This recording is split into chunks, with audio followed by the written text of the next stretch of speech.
여러분, 우리는 지금 계속 레위기 말씀을 함께 살펴보고 있습니다. 레위기 말씀을 함께 살펴보면서 하나님께 나아가기, 그래서 구약시대 때 제사를 통하여 하나님께 나아갔다면 신약시대 우리들은 이 제사에서 보여주고 있는 이 의미들을 가슴에 품고 어떻게 하나님께 나아가면 될까에 대해서 계속해서 함께 말씀을 나누고 있죠. 여러분, 이 말씀들이 여러분들이 하나님 앞에 나아가는 데 있어서 정말 반석과 같은 지침이 될 수 있었으면 좋겠습니다. 하나님 앞에 나아갈 때는 이렇게 나가야 되구나. 지금 신약 시대를 살아가고 있지만 구약 시대 때 드려졌던 그 제사의 의미를 내 가슴에 담고 내가 이렇게 하나님께 나가야 되구나. 여러분, 그런 은혜들이 저와 여러분들 가운데 넘쳐났으면 좋겠습니다. 우리는 지금까지 번제와 소제와 화목제에 대해서 쭉 나누었습니다. 번제는 온전한 헌신과 순종, 그리고 소제는 감사, 화목제는 하나님과의 온전한 화목들을 지속적으로 이루어가기 위해서 그 제사들을 드렸던 것이고, 신약 시대를 살아가고 있는 우리들도 하나님 앞에 나아갈 때는 온전한 순종과 헌신에 대한 그런 결단을 가지고, 그리고 우리의 전체 삶을 감사의 제물로 하나님 앞에 올려드리면서 하나님과 지속적으로 화목하기 위해서 나의 모든 것들을 내어드리며 그렇게 하나님께 나아가야 된다고 지난 시간까지 그렇게 말씀을 나누었죠. 오늘은 하나님께 나아가기 네 번째 속죄제에 대해서 여러분들과 함께 말씀을 나누려고 합니다. 속죄제를 드리는 방법에 대해서 지금까지 우리가 다른 제사들을 쭉 살펴왔던 그 방법대로 속죄제를 어떻게 드리는지 함께 나누고, 그 다음에 속죄제가 담고 있는 의미들, 신약시대를 살아가고 있는 우리들이 그 의미들을 가지고 어떻게 하나님께 나아갈 수 있을지 오늘도 그렇게 말씀을 나누려고 합니다. 여러분, 속죄제는 여러분들이 알고 있는 것과 같이 우리 죄를 해결하기 위해서, 깨끗하게 씻음받기 위해서 하나님 앞에 드려지는 제사였습니다. 여러분, 때문에 번제와 소제와 화목제는 자원제였습니다. 자원하여서 드리는 제사였거든요. 그런데 죄와 관련된 속죄제와 속건제는 의무제입니다. 누구나 다 반드시 드려야 되는 의무제였습니다. 제물의 종류로는 범죄자의 사회적인 위치에 따라 달랐습니다. 여러분, 여기서 주목해서 여러분 이것을 잘 기억하고 있어야 됩니다. 여기서 아주 중요한 의미들이 나오거든요. 여러분, 앞에 살펴봤던 번제, 소제, 화목제는 제물에 따라서 제사가 어떻게 드려지는지가 결정되었습니다. 그런데 속죄제는 제사를 드리는 사람의 사회적인 지위에 따라서 속죄제를 드리는 방법이 결정되었어요. 제사장이 범죄했을 경우에는 흠없는 숫송아지를 제물로 드려야 됐었습니다. 이스라엘 백성들 온 회중이 공동체가 범죄했을 때도 숫송아지를 하나님 앞에 제물로 드렸어야 됐었습니다. 이스라엘 백성들의 대표인 족장이 범죄했을 때는 숫염소를 제물로 드렸어야 됐고요. 그리고 평민들이 범죄했을 때는 암양이나 암염소를 제물로 드렸어야 됐었습니다. 가난한 사람들이 속죄제를 드릴 때는 산비둘기와 집비둘기를 가지고 속죄제를 드릴 수 있었습니다. 그리고 아주 급빈층에 있는 사람들일 경우에는 고운 가루를 가지고 가서 속죄제 제물로 드릴 수 있었습니다. 의무제였기 때문에 모든 사람들이 이 제사를, 속죄제를 드릴 수 있도록 이렇게 제물의 종류도 굉장히 다양하고, 그리고 제물을 드리는 그 사람의 사회적인 신분에 따라서 제물이 이렇게 딱 구분되어져 있었습니다. 속죄제를 드리는 방법은 처음에는 번제와 화목제와 똑같았어요. 근데 뒷부분에 가면 좀 다른 것들이 나타나죠. 먼저 제사를 드리는 사람들이 제물을 회막으로 끌고 옵니다. 그리고 그 짐승 머리 위에 안수합니다. 그러고 난 다음에 그 짐승을 잡아서 제사장에게 피를 건네줍니다. 그러면 피를 건네받은 제사장은 여기까지는 번제와 화목제와 똑같았어요. 피를 건네받은 제사장은 성소 앞에서 7번 뿌리고 향단불에다가 이 피를 발랐어요. 이건 달랐어요. 번제와 화목제는 번제단에 피를 쏟아 부었죠. 근데 여기는 지금 7번 뿌리고 바르고 그 다음에 피를 쏟아 붓거든요. 뭔가 다른 것이 있다는 것은 이 안에 특별한 의미가 담겨져 있다는 것이죠. 여러분, 이거 조금 뒤에 가서 한번 살펴보기로 하고, 근데 실제로는 오늘 이 부분에 대해서는 여러분들과 함께 나눌 수 없을 것 같습니다. 다른 것들을 함께 나누려고 하는데 이 안에 뭔가 다른 의미들이 담겨 있구나, 그 정도 알고 그냥 넘어가십시다. 그리고 희생 제물의 모든 기름과 콩팥을 번제단 위에 불살랐습니다. 이것은 화목제와 똑같죠. 그렇게 불사르고 난 다음에 나머지 고기 부분은 진 바깥에 재버리는 곳에 가지고 가서 그곳에서 또 다 태워 드렸어요. 그런데 이렇게 고기를 태워 드릴 때 제사장과 관련된 죄의 제물만 이렇게 태워 드렸어요. 이게 무슨 의미냐 하면 제사장이 죄를 범했을 때는 숫송아지를 제물로 드렸죠. 그리고 이스라엘 온 회중이 범죄했을 때도 숫송아지를 제물로 드렸어요. 이스라엘 온 회중 안에도 제사장이 포함되죠. 근데 그 제사장이 범죄해서 하나님 앞에 드리는 제물인데 거기서 제사장이 뭔가를 취해서 가져간다면 이건 이치에 맞지 않는 거잖아요. 그래서 제사장이 범죄에 포함되어져 있을 때는 모든 고기들을 진 바깥에 재버리는 곳에 가져가서 다 태우도록 되어 있었습니다. 제사장과 관련 없는 죄에 대해서는 족장들이 지은 죄, 평민들이 지은 죄에 대해서는 이렇게 화목제와 같이 기름, 콩팥 이런 것들을 불태우고 난 다음에 나머지 고기들은 제사장이 취할 수 있었습니다. 이건 오늘 본 레위기 말씀에서는 등장하지 않아요. 레위기 6장과 또 민수기 말씀과 여러 성경에서 속죄제를 어떻게 드리는지에 대해서 말씀을 이렇게 계속 연구하다 보면 이런 것들이 다 나오게 돼요. 근데 이런 것들 오늘 다 다룰 수 없어요. 다 다룰 수 없는데 일단 속죄제를 드리는 방법은 그렇게 드렸구나. 제사장이 직접 포함된 죄에 대해서는 제물을 가져갈 수 없었구나. 그러나 제사장이 포함되어지지 않은 제물에 대해서는 제사장이 또 취할 것이 있었구나. 그냥 이 정도 이렇게 알고 정리하고 넘어가면 될 것 같아요. 여러분, 속죄제의 목적은 범죄에 대한 용서를 위한 것이라고 말씀드렸잖아요. 그런데 이러한 목적은 속건제도 동일한 경우거든요. 근데 속건제와 그러면 속죄제는 목사님 어떻게 달라요? 여러분, 다르죠. 분명히 달라요. 근데 이게 어떻게 다른지가 굉장히 우리는 애매하죠. 여러분, 제가 굉장히 명확하고 쉽고 분명하게 기억할 수 있도록 정리해 드리겠습니다. 근데 다음 주에 속건제 할 때 또 생각 안 날 겁니다. 다음 주에 또 정리해 드릴 거니까 걱정 안 하셔도 되고. 차이점이 뭐냐? 첫 번째, 범죄의 성격적 차이로서 속죄제는 하나님께 범죄한 것, 하나님께서 말씀하신 그 율법들이 있어요. 근데 그 율법들을 지키지 못했을 때 속죄제 제사를 드리게 됩니다. 반면에 속건제는 인간에게 범죄한 것, 인간들이 지키고 살아야 될 법들이 있어요. 인간 사이에서 지키고 살아야 될 도덕과 그런 규칙과 법들이 있는데 그것을 지키지 못했을 때 속건제를 드리게 됩니다. 그리고 두 번째 차이는 뭐냐면 속죄제는 우리가 어떻게 배상할 수 없는 죄예요. 그때 속죄제를 드리는 겁니다. 속죄제는 하나님 앞에 범죄한 거, 하나님께서 말씀해 주신 그 율법, 그런 것들을 지키지 못한 것에 대해서 내 죄를 사하고 싶을 때 속죄제를 드린다 그랬죠. 하나님 앞에 범죄한 것을 우리가 어떻게 보상하고 그 값을 치룰 수 있습니까? 치룰 수 없죠. 하나님 앞에 범죄했을 때 우리가 마땅하게 치룰 수 있는 대가는 목숨을 내놓는 거죠. 그런데 우리의 목숨을 내놓는다고 우리의 죄가 합당하게 그 대가 지불이 되겠어요? 그렇지 않다고 성경은 얘기해 주고 있어요.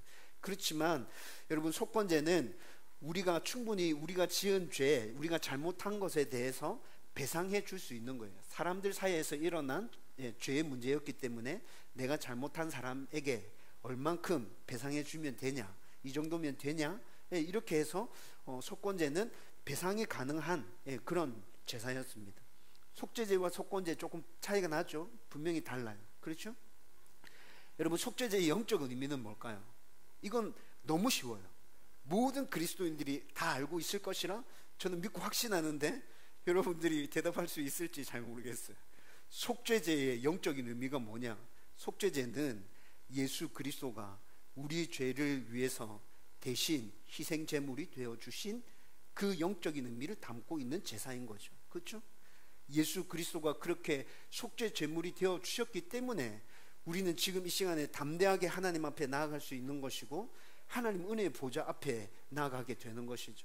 여러분, 그 영적인 의미가 있다는 거 우리가 분명하게 기억하고 생각하고 있어야 됩니다. 여러분, 이렇게 속죄제에 대해서 아주 간략하게 쭉 살펴봤습니다. 이제 이 속죄제가 담고 있는 의미들을 두 가지 정도 나누고, 여러분, 그러면 나는 지금 이 신약 시대에 내가 살아가고 있는 삶의 현장에서 나는 이런 의미를 담아서 속죄제를 드린다는 생각으로 그렇게 하나님께 나아가야겠다. 여러분들이 오늘 동일하게 그런 생각들을 품고 돌아갈 수 있었으면 좋겠습니다. 먼저 여러분들과 같이 생각할 첫 번째는요, 우리는 날마다 용서받아야 하는 죄인이라는 사실입니다. 여러분, 속죄제가 담고 있는 의미입니다. 우리는 날마다 용서받아야 하는 죄인입니다. 속죄제는 제가 앞서 간단하게 설명해 드렸죠. 죄를 해결하기 위한 제사였습니다. 그렇기 때문에 속죄제는 의무제였습니다. 내가 드리고 싶다고 드리고 싶지 않다고 해서 안 드릴 수 있는 제사가 아니었어요. 반드시 하나님 앞에 드려야 하는 제사였습니다. 왜냐하면 이 세상에 사는 모든 사람들은 죄로부터 자유로운 사람이 아무도 없기 때문에 그렇습니다. 여러분, 3절 말씀 우리 같이 한번 읽어보십시다. 3절 다 같이 읽습니다. 시작. 만일 기름 부음을 받은 제사장이 범죄하여 백성의 허물이 되었으면 그가 범한 죄로 말미암아 흠 없는 수송아지로 속죄 제물을 삼아 여호와께 드릴지니. 아멘.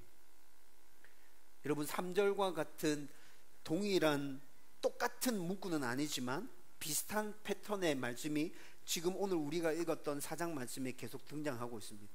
실제로 여러분들과 함께 살펴보고 있는 이 속죄제는 4장 전체와 5장 13절까지 이어지는 말씀입니다. 5장 13절까지 쭉 이어지는 말씀인데 너무 길어서 오늘 12절까지만 읽었어요. 그런데 5장 13절까지 쭉 말씀을 읽어보면 방금 읽었던 3절의 말씀과 비슷한 패턴의 말씀이 계속 등장하고 있거든요. 3절의 말씀의 문맥적인 구조가 어떻게 되어 있어요? 만일 이렇게 되면 허물이 되었으며, 만일 허물이 되었으면 그 다음에 뭐라 얘기하죠? 여호와께 드릴지니, 이렇게 말을 하고 있죠. 문맥적인 구조가 그렇게 짜여져 있습니다. 이거 간단하게 얘기하면 뭡니까? 너가 죄를 범하였으면 이렇게 제사를 드려야 돼. 지금 간단하게 얘기하면 지금 이 문맥적인 구조가 그거죠. 너가 죄를 범했으면 이렇게 제사를 드려야 돼. 근데 여러분, 앞에 번제, 소제, 화목제의 문맥적인 구조는 어떻게 되었냐면 제사를 드리려거든 이렇게 시작했죠. 그런데 오늘 3절의 말씀은 어떻게 말씀하고 있어요? 제사를 드릴지니, 우리의 선택이 없어요. 그냥 명령이에요. 너 제사를 드려야 돼. 죄 지었으면 제사를 드려야 돼. 지금 이렇게 시작하고 있다고요. 여러분, 속죄제는 왜 이렇게 하나님께서 일방적으로 명령하시고 의무제로 이렇게 못 박아 놓은 것일까요? 여러분, 이 문제에 대해서 생각하려고 하면 우리의 죄에 대해서 생각해야 합니다. 여러분, 죄가 뭐라고 생각하십니까?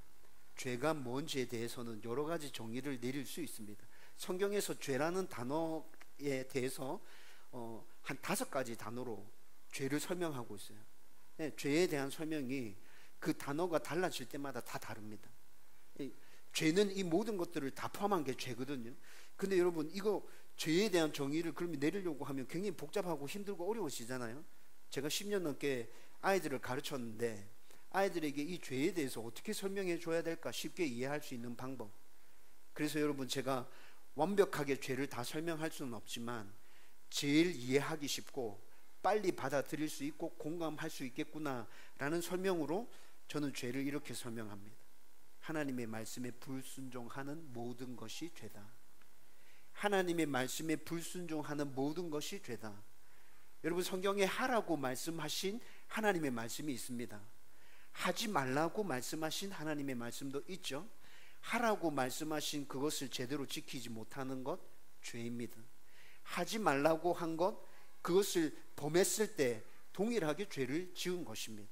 여러분, 성경의 그 말씀들을 쭉 살펴보면 특별히 하지 말라고 한 것에 대해서, 그 하나님의 말씀을 지키지 못하고 범한 것에 대해서 더 큰 죄를 지었다고 그렇게 성경은 말씀해 주고 있어요. 그런데 하라고 한 것 못하고, 하지 말라고 한 것 한 것, 이 모든 것들이 다 죄라는 거죠.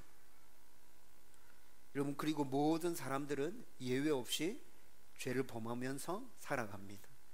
날마다 하나님께 나아가는 제사장은 죄를 범하지 않았을까요? 아니요. 제사장도 죄를 범했죠. 하라고 한 것 제대로 지키지 못한 것 정말 많았을 것입니다. 하지 말라고 하나님께서 금하신 것, 그거 제대로 못 지키며 살았던 거, 제사장도 정말 많았을 거예요. 그래서 제사장이 범죄하였을 때는 이렇게 제물을 드려라고 말하고 있는 거잖아요. 여러분, 백성의 지도자들이라고 해서 죄가 없었을까요? 아니요. 백성의 지도자들도 동일하게 죄를 지으면서 살아가는 사람들이죠. 개별적으로 짓는 죄만 있었을까요? 그렇지 않습니다. 오늘 레위기 말씀에서 공동체가 짓는 죄에 대해서도 말씀해 주고 있죠. 지난주에 말씀드렸죠. 공동체가 짓는 죄 어떤 게 있습니까?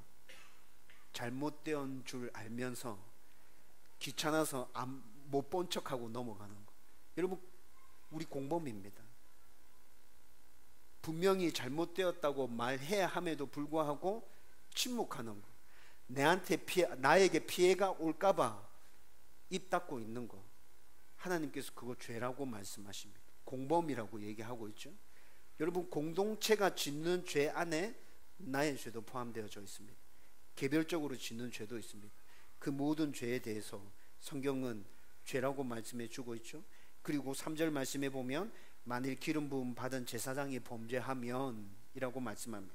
그리고 13절 말씀에 보면 만일 이스라엘 온 회중이 범죄하면, 22절 말씀에서는 만일 족장이 범죄하면, 27절 말씀에서는 만일 평민이 범죄하면, 모든 사람들이 다 죄를 범한다는 사실을 분명하게 말씀해 주고 있는 거죠.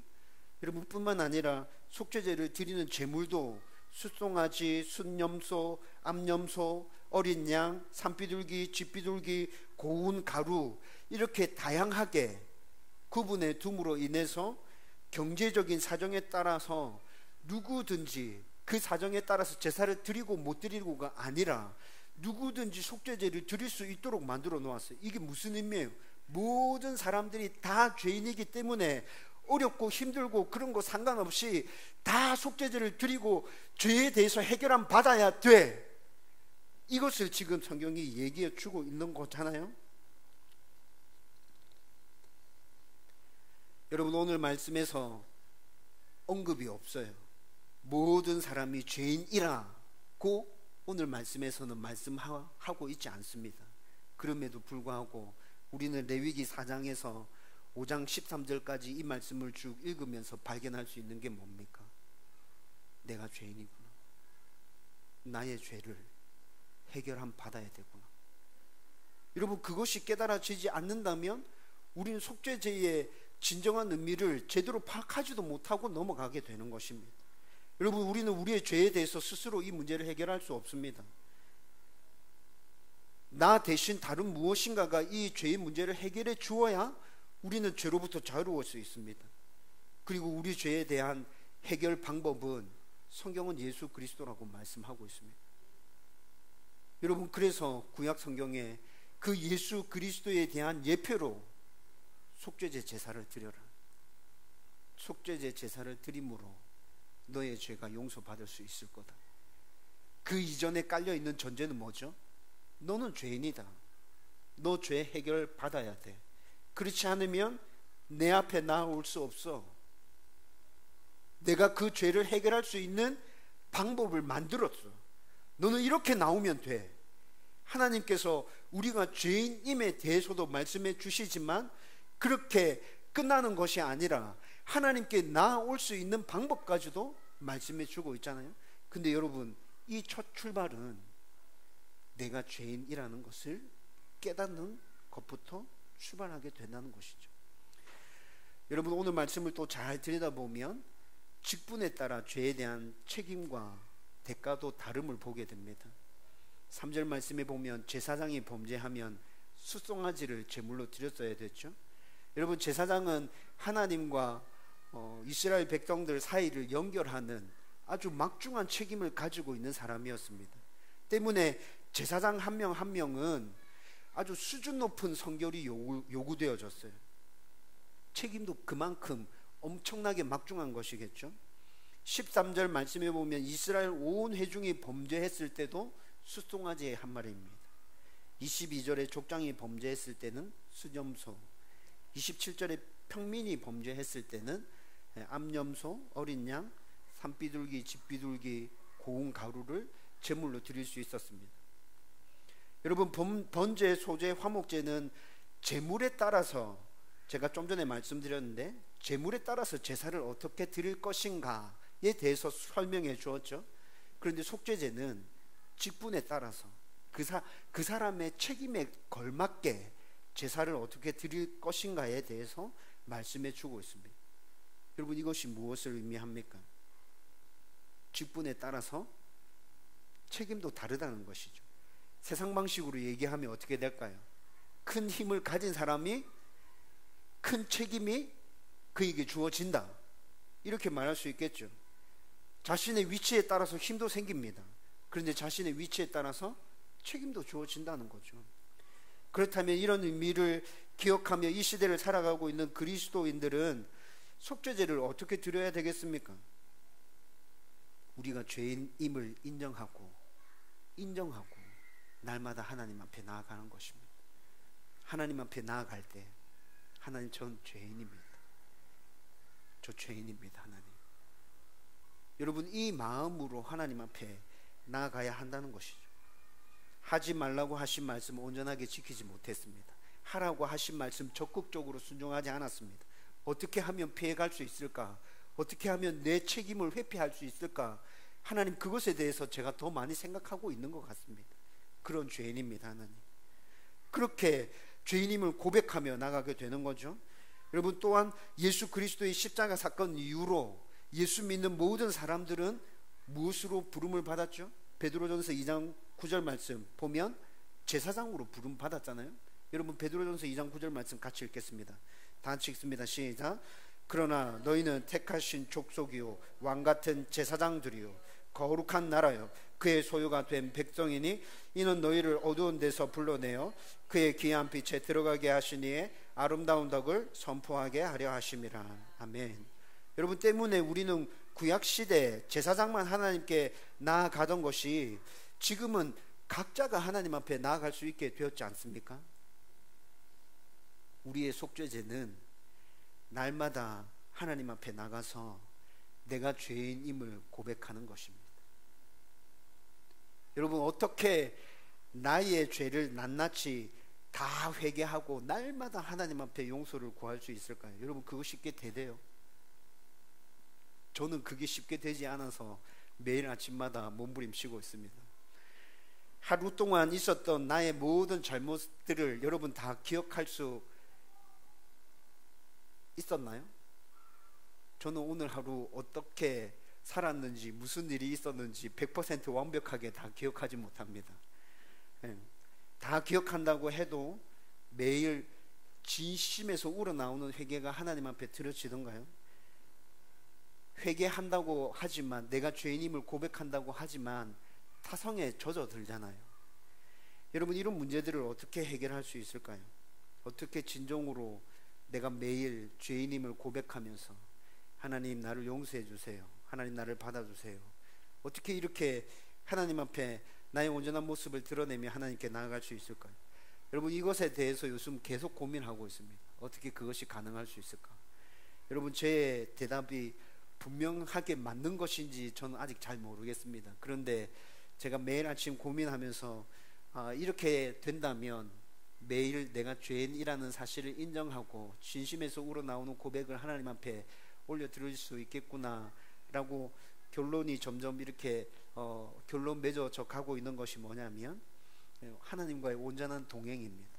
하나님과의 온전한 동행.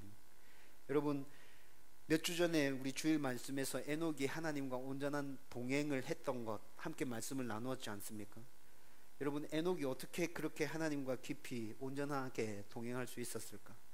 하나님의 이름을 높인다는 게 무엇인지, 하나님의 나라가 세워진다는 것이 무엇인지, 하나님의 뜻이 이루어진다는 게 무엇인지 우리는 주일 말씀을 통해서 함께 말씀을 나누어 가고 있습니다.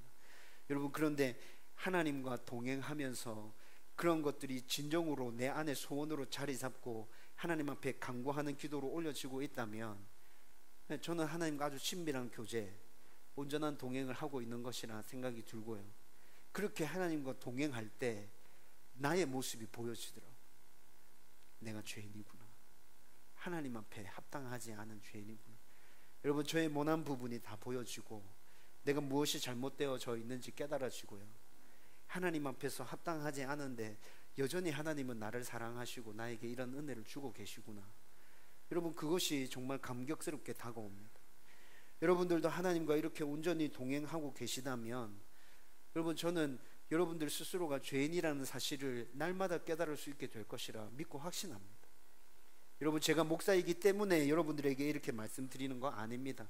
목사님은 목사이기 때문에 매일 아침 기도하고 매일 아침 말씀 묵상하니까 그게 가능한 거잖아요. 우리는 그렇게 하지 못해요.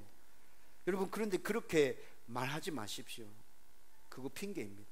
성경은 목사에게만 기도하고 목사에게만 말씀을 묵상하라고 그렇게 얘기하나요? 그리스도인 모두에게 말씀하고 있지 않습니까? 하나님께 기도하고 하나님의 말씀을 묵상하라고, 하나님과 온전한 동행하는 삶을 살라고 모든 그리스도인들에게 동일하게 요구하고 있는 것 아닙니까? 여러분, 목사만큼 기도하는 시간 많이 드리지 못한다 하더라도, 목사만큼 말씀을 묵상하는 시간 많이 드리지 못한다 하더라도 여러분들이 할 수 있는 만큼 기도하는 시간에 하나님께 마음을 집중하십시오. 하나님과 깊은 교제를 나누기를 사모하십시오. 그리고 하나님을 찾으십시오. 말씀을 대할 때마다 하나님, 짧은 시간이지만 오늘도 나에게 말씀해 주세요. 깨닫게 해주세요. 하나님, 순종하며 살 수 있게 해주세요. 여러분, 짧은 시간이라도 날마다 그렇게 하나님 앞에 나아가는 시간이 여러분들 가운데 있다면 여러분들은 하나님과 온전하게 동행하고 있는 삶을 살아가고 있는 것입니다.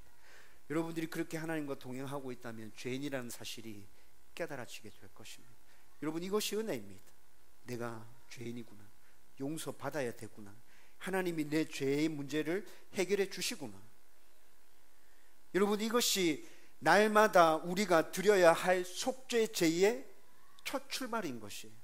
이런 은혜가 저와 여러분들 가운데 넘쳐나게 되기를 주님의 이름으로 축원드립니다. 여러분, 오늘 말씀으로 속죄제와 관련해서 우리가 생각할 두 번째는 용서해 주신다는 것입니다. 용서해 주십니다.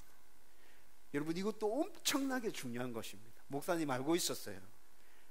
그런데 여러분, 용서해 주신다는 이 사실이 날마다 내가 죄인이라는 사실을 깨달을 때마다 은혜로 다가옵니까? 여러분, 하나님은 우리 죄에 대해서 용서해 주신다고 분명하게 말씀하십니다. 20절, 26절, 31절, 35절, 5장 10절, 5장 13절 6번에 걸쳐서 똑같은 단어가 등장합니다. 똑같은 문구가 등장합니다. 레위기 4장 20절 말씀 같이 한번 읽어보십시다. 다 같이 읽습니다. 시작. 그 송아지를 속죄제의 수송아지에게 한 것 같이 할지며 제사장이 그것으로 회중을 위하여 속죄한즉 그들이 사함을 받으리라. 아멘. 여러분, 4장 20절에 있는 이 한 절의 말씀 가운데 어떤 문구가 그 6절의 말씀에 동일하게 반복되어지고 있을까요? 그들이 사함을 받으리라. 여러분, 레위기 4장 20절은 이스라엘 온 회중이 범죄했을 때 드리는 제사에 대해서 말씀하고 있습니다. 그리고 그 속죄제를 드렸을 때 하나님께서 그들의 죄를 사해 준다고 말씀하고 있죠. 온 회중이기 때문에 그들이라고 해서 복수로 사용하고 있습니다. 여러분, 그 뒤에 진행되어지고 있는 속죄제 제사는 복수가 아니고 전부 단수거든요. 그래서 그가 사함을 받으리라 라고 말씀하고 있어요. 근데 여러분, 복수 단수 차이만 있을 뿐 이 6절의 말씀에 동일하게 이 문구가 반복되어서 사용되어지고 있습니다. 여러분, 이게 무엇을 말씀하는 겁니까? 여러분, 속죄제와 관련해서는 우리가 생각할 것이 진짜 많습니다. 속죄는 성경에서도 아주 중요하게 우리에게 가르쳐 주고 있는 핵심 주제 중에 하나입니다.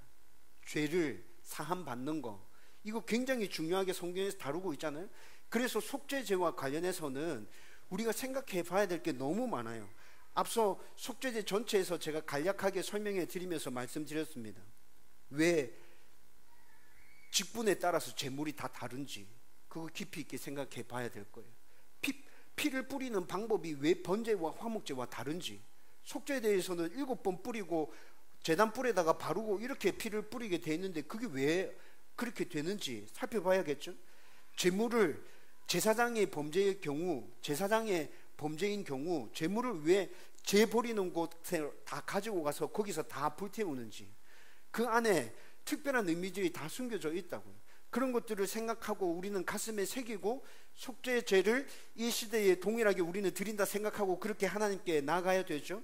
근데 여러분, 저는 오늘 그 모든 것들을 다 생각할 수 없기에 저는 아주 중요한 것 여러분들과 함께 나누고 싶은데, 그게 뭐냐면 온전한 속죄제로 하나님께 나아갈 때 하나님께서도 온전하게 우리를 용서해 주신다는 사실입니다. 여러분, 저는 다른 어떤 것보다 이것이 제일 중요한 것이라 생각해요. 우리가 죄인인 것을 깨닫는 것과 동시에 하나님은 우리의 죄를 용서해 주신다. 여러분, 저는 속죄제의 핵심이라 생각합니다. 여러분, 우리가 이거 믿고 확신하고 붙들고 나가야 됩니다. 여러분, 성경에서는 하나님의 속죄에 대해서 계속 말씀해 주고 있거든요. 구약과 신약 모두에서 다 나타나고 있습니다. 시편 103편 10절에서 12절까지 말씀 같이 읽겠습니다. 다 같이 읽습니다. 시작. 우리의 죄를 따라 우리를 처벌하지는 아니하시며 우리의 죄악을 따라 우리에게 그대로 갚지는 아니하셨으니 이는 하늘이 이 땅에서 높음같이 그를 경외하는 자에게 그의 인자하심이 크심이로다. 동이 서에서 먼 것 같이 우리의 죄가를 우리에게서 멀리 옮기셨으며. 아멘. 요한일서 1장 9절도 한번 같이 읽어보십시다. 여러분들이 굉장히 잘 아는 말씀일 거예요. 같이 읽겠습니다. 시작. 만일 우리가 우리 죄를 자백하면 저는 미쁘시고 의로우사 우리 죄를 사하시며 모든 불의에서 우리를 깨끗게 하실 것이요. 아멘. 여러분, 시편 말씀과 요한일서 말씀에서 동일하게 말씀하고 있는 게 뭡니까? 너의 죄를 자백하고 뉘우치고 회개하면 용서해 줄 거야. 동이 서에서 먼 것 같이 너의 죄를 완전히 옮길 거야. 여러분, 이게 무슨 말이에요? 간단하게 얘기해 보세요. 동이 서에서 먼 것, 동쪽 끝이 어딥니까? 서쪽 끝이 어딥니까? 여러분 알 수 있습니까? 여러분, 동이 서에서 먼 것 같이 죄가를 옮겼다. 이거 간단하게 얘기해 보세요. 기억조차 하지 않겠다. 너가 회개했느냐? 너의 마음이 진심이냐? 내가 너의 죄를 다 잊어버렸다. 너의 죄에 대한 문제 끝났다. 더 이상 그것 때문에 아파하거나 힘들어하지 마. 요한일서 1장 9절 말씀 뭐라 얘기하고 있어요? 자백하면 하나님께서 모든 불에서 우리를 깨끗하게 하실 것이요. 깨끗하게 하실 것이요. 확증적으로 얘기해 주고 있지 않습니까? 여러분, 용서에 대한 약속은 이렇게 구약과 신약, 성경 전체에서 계속 반복해서 나타나고 있습니다. 여러분, 그런데 우리는 죄에 대한 지적, 나의 죄들을 깨달을 때, 그리고 내가 이 죄로부터 용서받아야 된다는 것을 알고 용서를 구할 때, 여러분, 이런 것들이 너무 힘들고 너무 아프게 다가오는 것 같습니다. 그래서 죄에 대한 문제를 얘기하면 거부하고 받아들이지 않으려고 하는 것 같아요. 여러분, 물론 죄를 지적받고 죄를 깨닫고 내 잘못을 인정하고 용서를 구하는 것은 단순한 문제가 아닙니다. 힘들고 어렵습니다. 아픔이 있습니다. 가슴이 찢어지는 고통이 있죠. 여러분, 왜 그런 아픔이 따라올까요? 본래 우리는 그렇게 죄인의 형상으로 창조받지 않았잖아요. 하나님의 형상으로 존귀하고 거룩한 자로 창조를 받았는데, 지음을 받았는데 죄로 인해서 우리가 타락하면서 그런 일들이 우리 안에서 일어나게 됐죠. 본래 우리 모습이 그렇지 않았기 때문에 그 모습을 인정하는 것 자체가 힘들지 않나, 저는 그런 생각이 듭니다. 또 본래 죄성이라는 것이 자기 죄에 대해서 스스로 인정하는 것을 거부하는 게 죄성의 특징 중에 하나 아닙니까? 여러분, 이렇게 두 가지 것들을 종합해서 생각해 보면 내가 죄인이라는 것을 인정하고 그것에 대해서 용서를 구하고 철저하게 낮아져서 하나님 앞에 나가는 거, 그거 힘들고 어렵겠구나, 받아들이기 굉장히 아프겠구나, 그런 생각이 들기도 합니다. 여러분, 그러나 그렇다고 하더라도 죄의 문제를 해결하지 않으면 우리는 하나님께 나아갈 수 없잖아요. 죄의 문제가 해결되어지지 않고 하나님께 나아갈 수 있는 방법이 있습니까? 때문에 우리는 아프고 힘들다 하더라도 내가 죄인임을 인정해야 합니다. 용서를 구해야 합니다. 날마다 하나님 앞에 잘못했다고 말해야 합니다. 여러분, 하나님께서는 우리가 이렇게 하나님 앞에 죄를 회개하고 나왔을 때 용서해 주시겠다고 분명하게 약속하고 계십니다. 약속하시는 그 하나님은 신실하신 분이십니다. 신실하신 분이십니다.